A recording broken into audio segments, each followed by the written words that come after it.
Hello dear students, welcome back to the science class of 5th grade. Dear students,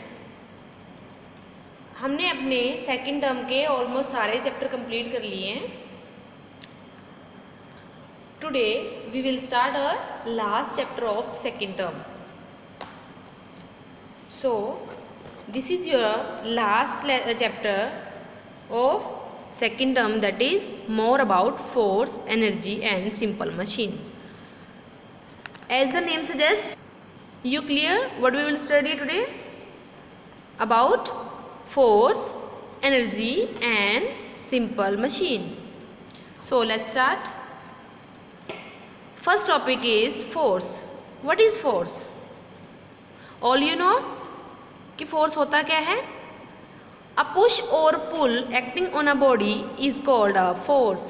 जैसे look at the picture.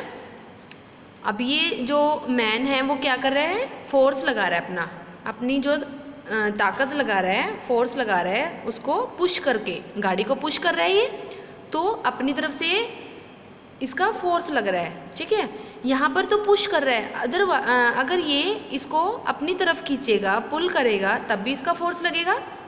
ठीक है, तो क्या होता है, किसी बॉडी के ऊपर किसी बॉडी को पुश करना और पुल करना क्या हो जाता है? Force. Force is applied when two or more bodies act upon one another to bring in one or more of the following effect. फोर्स कब लगता है? टू बॉडीज में. अगर एक बॉडी दूसरी बॉडी को पुश कर रही है और पुल कर रही है, तभी क्या होगा? तभी फोर्स लगेगा. तो इनमें से एक कंडीशन हो सकती है. जैसे फर्स्ट है change from the state of rest to the state of motion in an object and vice versa. अब जैसे कोई एक चीज़ पड़ी है, ठीक है, कोई भी ऑब्जेक्ट लगा लो, फॉर एग्जांपल ये पेन है. ठीक है, अगर ये रेस्ट में है, अगर मैं इसको उठा रही हूँ या इसको मूव कर रही हूँ, तो क्या हो रहा है, यहाँ पर इसे फोर्स लग रहा है यहाँ पर. अगर ये मूव कर रही है, ठीक है, और मैं इसको रोकना चाह रही हूँ, तब भी मेरा यहाँ फोर्स लगेगा. तो किसी को रेस्ट से मोशन की स्टेट में करना, किसी ऑब्जेक्ट को, या फिर किसी मोशन वाली ऑब्जेक्ट को रेस्ट वाली स्टेट में करना, वो क्या हो जाता है? फोर्स लग रहा है, मीन्स वहाँ पर. नेक्स्ट है change in the direction of motion of a moving object and also change in the speed of a moving object. अब क्या हो रहा है, कोई मोशन में है, कोई चीज़ चल रही है, ठीक है, अगर हम उसकी डायरेक्शन को चेंज करना चाह रहे हैं, तब भी फोर्स लगेगा. अगर वो चल रही है, चलते चलते हम उसकी और स्पीड उसको दे रहे हैं, मीन्स उसकी स्पीड को चेंज कर रहे हैं, तब भी हमारा फोर्स लगेगा. ठीक है, अगर कोई फॉर एग्जांपल कोई रनिंग कर रहा है कोई, ठीक है, उसको रनिंग करते करते को अगर हमने रोकना है, तो क्या होगा, वहाँ पर हमारा फोर्स लगेगा, क्योंकि हम उसकी स्पीड को चेंज कर रहे हैं. वो स्पीड से चल रहा है, उसको हम रोक रहे हैं, या फिर उसकी स्पीड को हम करना चाह रहे हैं स्लो, तो क्या होगा, हमारा फोर्स लगेगा. नेक्स्ट है change in the shape of an object. अगर कोई ऑब्जेक्ट है, हम उसकी शेप को चेंज करना चाह रहे हैं, तो हमारा तब भी फोर्स लगेगा. जैसे कोई बॉल है, बॉल को हम क्या कर रहे हैं, प्रेस कर रहे हैं उसकी शेप को चेंज करने के लिए, तो हम क्या करेंगे, उसके ऊपर उसका फोर्स लगेगा हमारा. नेक्स्ट है change in the size of an object. अगर हम किसी भी ऑब्जेक्ट के साइज़ को चेंज करना सोच रहे हैं, कोई ऑब्जेक्ट है, अगर हम उसको स्ट्रेच कर रहे हैं या फिर हम उसको प्रेस करके थोड़ा छोटा करना चाह रहे हैं, तो क्या होगा, तब भी फोर्स लगता है. Look at this pictures. यहाँ पर क्या है, बॉल को थ्रो कर रही है, तो यहाँ पर भी इसका फोर्स लगा है. ये बॉल को क्या कर रहा है, रोक रहा है, पकड़ रहा है ना, तो यहाँ पर भी फोर्स लग रहा है. ये क्या कर रहा है, ये इसको ये खेल रहा है ना इसके साथ, तो यहाँ पर भी इसकी आर्म से जो फोर्स लग रहा है इसको मूव करने के लिए ऑब्जेक्ट को, तो यहाँ पर भी फोर्स है. यहाँ पर क्या है, इसको प्रेस कर रहा है, या तो इसकी शेप को चेंज कर रहा है वो, या इसके साइज़ को चेंज कर रहा है. ठीक है, तो यहाँ पर भी फोर्स लग रहा है. ये यहाँ पर साइज़ चेंज हो रही है इसकी, है ना, ये स्ट्रेच कर रहा है, तो इसमें स्ट्रेचिंग में भी क्या हो रहा है, एक फोर्स लग रहा है हमारा. Force can be exerted by humans, animals and machines. Force किसके थ्रू लग सकता है? ह्यूमंस, एनिमल्स एंड मशीन्स के। Natural phenomenas like gravity, wind and water also exert force. यहाँ पर ह्यूमन, एनिमल और मशीन क्या हो रही है? फोर्स, मतलब फोर्स लग रहा है उनकी, वो फोर्स लगा सकते हैं, ठीक है। बाकी जो नेचुरल फिनोमिना है, ग्रेविटी, वाइंड और वाटर, वो भी क्या कर सकते हैं? उनके द्वारा भी फोर्स को लगाया जाता है। कैसे? आगे पढ़ेंगे हम। इसके टाइप्स कर लेते हैं, types of force. There are many types of force, let us study 2 of them in detail. ठीक है, कई तरह के फोर्स होते हैं, हम 2 पढ़ लेते हैं। फर्स्ट है, ये क्या है? नेचुरल जो फोर्सेस होती हैं वो यहाँ पर बताई हैं, ग्रेविटेशनल और frictional forces. First one is gravitational force. We all have seen that a ball that is thrown up in the sky falls back on the ground. Why? हम बॉल को ऊपर की तरफ फेंकते हैं तो वो क्या होता है? नीचे आ जाती है। ऐसा तो नहीं है कि हम बॉल को फेंक रहे हैं और वो वापस ही नहीं आती, वापस आती है। क्यों आती है वापस वो? This is because a force act on the ball which pulls it back towards the ground. This force is gravitational force.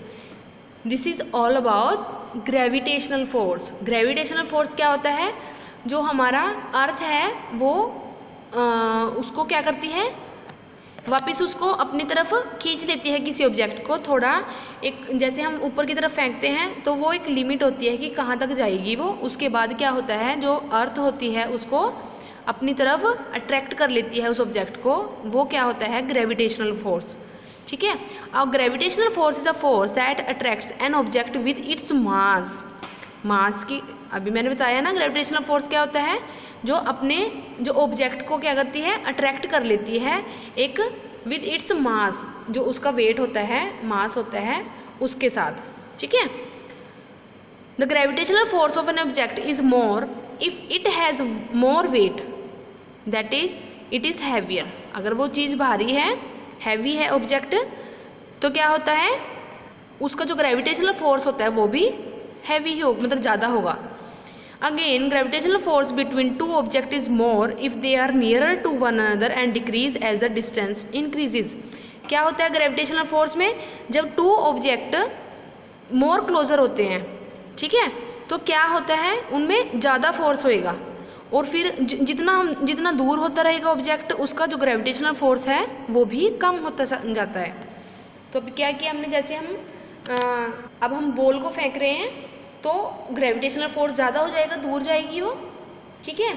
अगर नीचे अर्थ के ऊपर ही कोई ऑब्जेक्ट रखते हैं तो उसको क्या होता है? अगर हम उसको दूर कर देते हैं तो उसका ग्रेविटेशनल फोर्स कम हो जाता है। जब जितना डिस्टेंस उनका कम होगा उतना ग्रेविटेशनल फोर्स क्या होगा?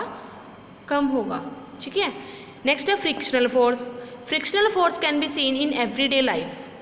It is found everywhere where objects come in contact with each other. For example, a moving car is stopped by applying brakes.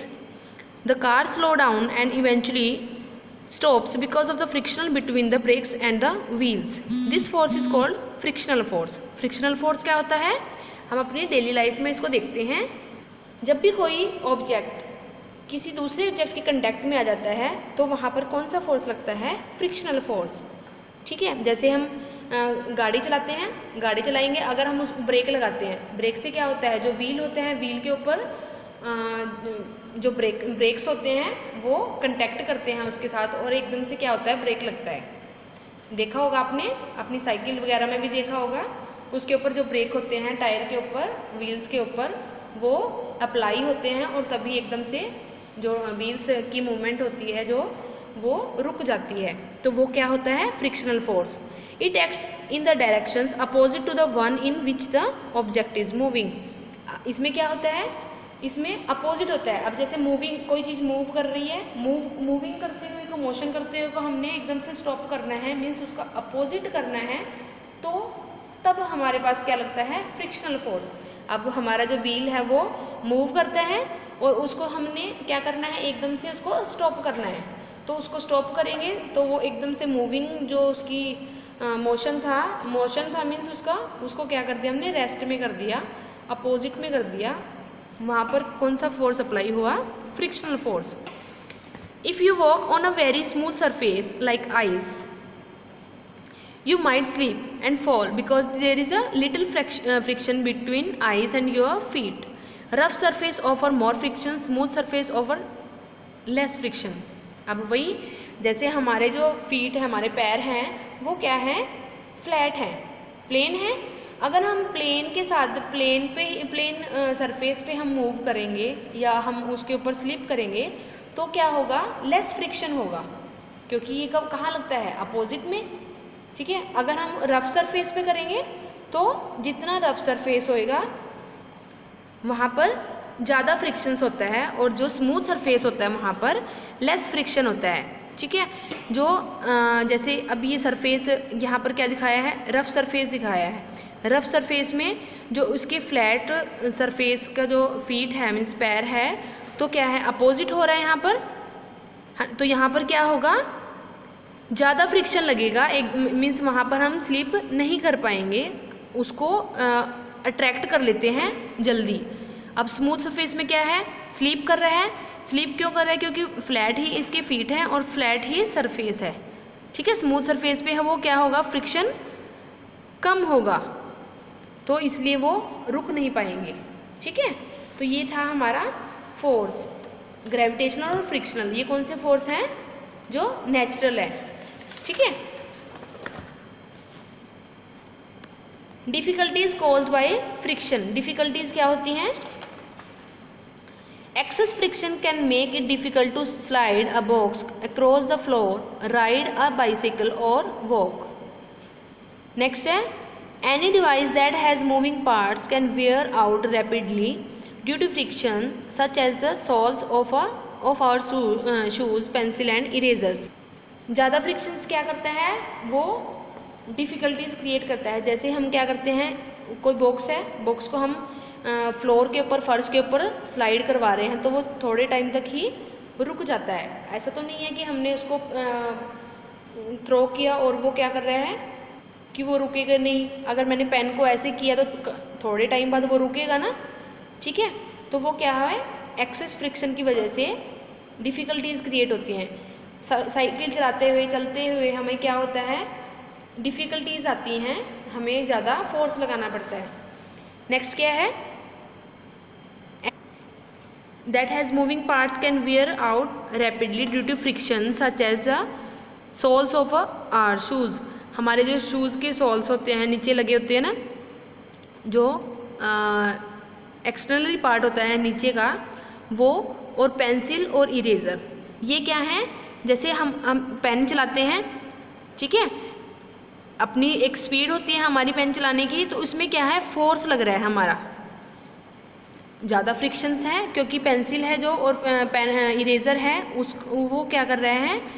जो नोटबुक है उसके साथ फ्रिक्शन ज़्यादा नहीं लगता। उसमें क्या होता है कि हम अपनी मर्ज़ी से जैसे चलाते चलाते हम अपनी उसको मूविंग पार्ट को हम स्लो कर सकते हैं, किसी भी डिवाइस को। अब जैसे चल रहे हैं हम, चलते चलते हम रुक भी सकते हैं, तो वो क्या हो जाता है? एक इसका कॉज है, मीन्स फ्रिक्शन का। उस फ्रिक्शन की वजह से हम एकदम से उसको स्टॉप कर सकते हैं, उसमें हमारा फोर्स भी लगेगा ज़्यादा। ओके स्टूडेंट्स, तो इट्स इनफ फॉर टुडे। आज हमने क्या किया है? फोर्स डेफिनेशन की है, उसके बारे में पढ़ा है कि फोर्स होता क्या है। फोर्स के जो 2 टाइप्स हमने किए हैं, ग्रेविटेशनल और frictional force. So listen carefully students. In the next video we will continue from the next force. So thank you and have a nice day.